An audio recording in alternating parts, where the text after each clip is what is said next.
जैसा कि हम सब जानते हैं कि हमारा यह सारा जीवन हकीकत पर नहीं, हमारी अनुभूतियों पर, हमारी अवधारणाओं पर, हमारी सोच पर, हमारे परसेप्शन पर चल रहा है। हम में से हर कोई सोचता है कि हम जो सोच रहे हैं, जो मान रहे हैं, वही सच है। पर जब तक हम सब अपनी सोच की दुनिया में जी रहे हैं, तब तक तो हम सब गलत हैं। तब तक तो हम जो कुछ भी सोच जान और मान रहे हैं, वह सब कुछ गलत है। हमारा सारा ज्ञान सापेक्षिक है, रिलेटिव है, और सच सापेक्षिक या रिलेटिव हो ही नहीं सकता। ऐसा कैसे हो सकता है कि हम सबकी सोच अलग अलग हो, लेकिन फिर भी हम में से हर कोई सही हो? ऐसा हमारे स्कूलों कॉलेजों के विषयों के साथ तो नहीं होता, पर हमारा जीवन जो हमारे लिए सबसे महत्वपूर्ण है, वहां ऐसा बिना किसी रोक टोक के लगातार हो रहा है, हर क्षण हो रहा है, प्रतिदिन हो रहा है। क्या अपनी स्कूलों कॉलेजों की पढ़ाई में, अपनी परीक्षाओं में, अपनी नौकरी, अपने कामकाज और अपने कारोबार में, अपनी नौकरी के किसी इंटरव्यू में कोई ऐसा कहकर निकल सकता है कि मैं इसी सोच को मानता हूं, इसलिए मेरे लिए तो यही सच है? ऐसा करने पर आप अपनी स्कूल की पहली कक्षा से भी बाहर नहीं निकल पाएंगे, और 1-2 वर्षों के बाद शायद स्कूल से ही बाहर होंगे। किसी चीज को सच समझना और मान लेना और बात है, पर हमारे उस समझे और मान लिए सच का सच ही होना और बात है। लेकिन हम कभी विचार नहीं करते कि हमारे अपने जीवन के तमाम सच कितने उथले और कितने खोखले हैं, कितने शैलो एंड सुपरफिशियल हैं। अगर हम जरा सा भी गहराई से विचार करें तो समझना मुश्किल नहीं है कि हम सब सिर्फ अपने अपने परसेप्शन, अपनी अपनी अवधारणाओं की दुनिया में जी रहे हैं, न कि हकीकत की, जैसा कि हम सब मान रहे हैं। हमारी यह सोच, हमारा यह चिंतन ही हमारे सबसे बड़े भटकाव, सबसे बड़े बंधन का कारण है। इस पृथ्वी पर बड़े से बड़ा बादशाह भी अपने चिंतन का गुलाम है, और वह साधारण से साधारण व्यक्ति भी इस पृथ्वी पर चलता फिरता बादशाह है, जो अपने इस चिंतन का मालिक है, इस चिंतन से ऊपर उठ गया है। परमार्थ में इस चिंतन की दुनिया से ऊपर उठना सिखाता है। जब तक हम इस चिंतन की दुनिया से बाहर नहीं निकलते, इस परसेप्शन की दुनिया से ऊपर नहीं उठते, तब तक हकीकत का हमें दूर दूर तक पता नहीं चल पाता। हकीकत की दुनिया में प्रवेश करने के लिए इस परसेप्शन की दुनिया से बाहर निकलना जरूरी है। चिंतन तो परमार्थी भी करता है, पर हर सच्चा परमार्थी दिन रात परमार्थ का चिंतन करता हुआ भी अपनी इच्छा अनुसार इस चिंतन से मुक्त हो जाने की कला जानता है। एक दुनियादार और एक परमार्थी में बस इतना ही मूलभूत अंतर है।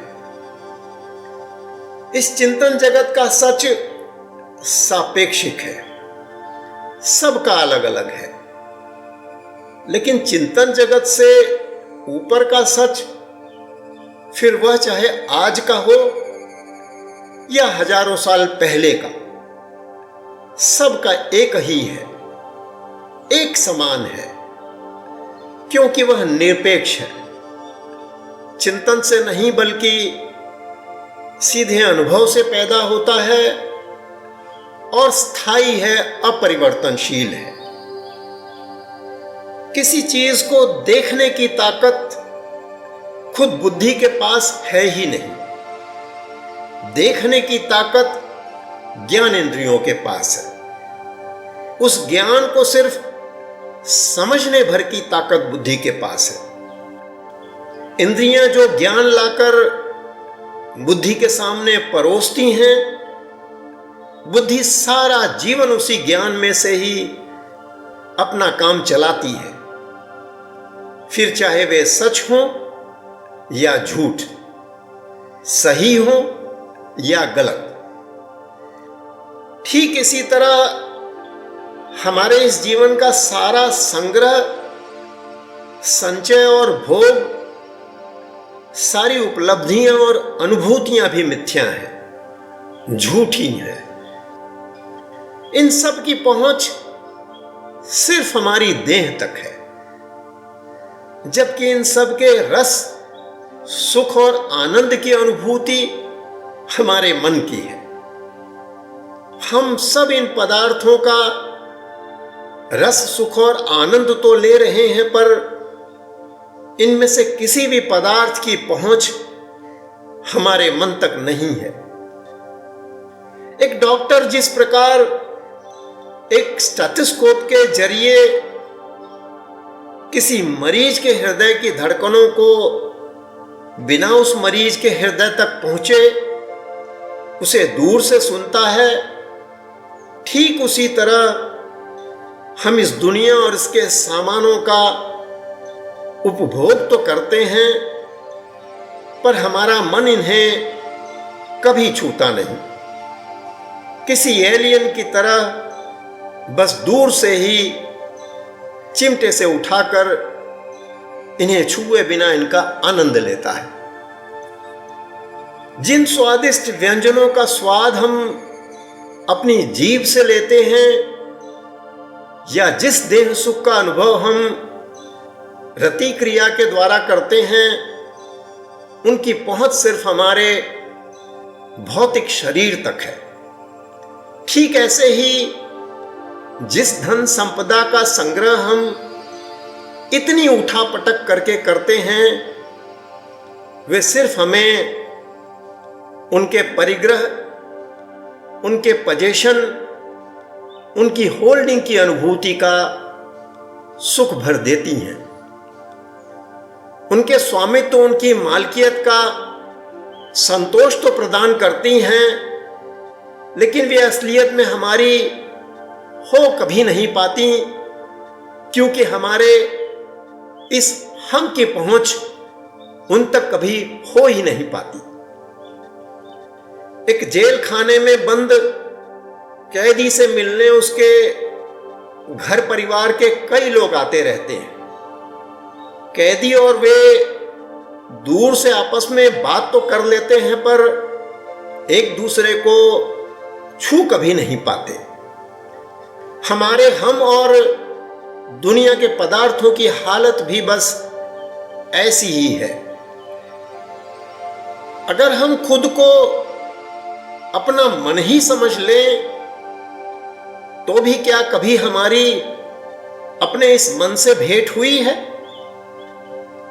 क्या हमारा अपने इस मन से कोई परिचय है? हमारा मन तो हमारे भीतर कहीं किसी अंधेरी कोठरी में छुपा बैठा है। कहां और किस जगह इसका कोई पता नहीं है, और भीतर बैठकर ही वह अपने सारे कारोबार को अंजाम दे रहा है। बाहर कभी निकलता नहीं और हमारा परिचय उससे कभी होता नहीं। और जब हमारा मन कभी बाहर निकलता ही नहीं, तो बाहर की यह दुनिया और उसके पदार्थ हमारे और हमारे मन के लिए एक छाया या प्रतिबिंब से अधिक और क्या है। हमने अपने देह की लक्ष्मण रेखा कभी पार नहीं की, और यह दुनिया और इसके सारे पदार्थों का निवास इस देह की लक्ष्मण रेखा के बाहर है। जो कुछ हम तक पहुंच पा रहा है वह सिर्फ दुनिया और उसके पदार्थों की छाया भर है, और हमारा मन सिर्फ इन पदार्थों की इस परछाई का और उनके चित्रों का सेवन करता है, उनके मेंटल विजुअल्स को कंज्यूम करता है। इस तरह जिन चीजों की पहुंच हमारे मन तक है वे सिर्फ हमारी अभिलाषाएं, हमारी वासनाएं, हमारे संस्कार हैं जिन्हें हम साथ लेकर जाते हैं। बाकी सब कुछ यहीं पीछे छूट जाता है। हम खुद इस संसार का हिस्सा कभी थे ही नहीं, आज भी नहीं हैं और कभी नहीं होंगे। हम तो अपनी देह में भीतर कहीं सुरक्षित बैठे हैं जहां दुनिया और उसके पदार्थों की पहुंच तक नहीं है। लेकिन चूंकि हमने अपनी इस देह को ही अपना वजूद समझ लिया है, अपने इस शरीर को ही अपनी हस्ती मान लिया है, इसलिए हमें बस भ्रम हो गया है कि हम भी इस दुनिया का ही हिस्सा हैं। और यह भ्रम ही हमारे सारे दुखों का कारण है। दुनिया की सारी आपदाओं और विपदाओं की पहुंच सिर्फ हमारे शरीर तक है, और जब हम इस भ्रम को तोड़ने में, इस एहसास को हकीकत में बदलने में कामयाब हो जाते हैं कि हम शरीर नहीं, शरीर से अलग कुछ और हैं, तब हमारे सारे दुख दूर हो जाते हैं। तब हम यह भी तय कर पाते हैं कि हमें क्या इकट्ठा करना है और क्या नहीं करना, तथा यहां रहते हुए क्या इकट्ठा करना सही है और क्या इकट्ठा करना सही नहीं है।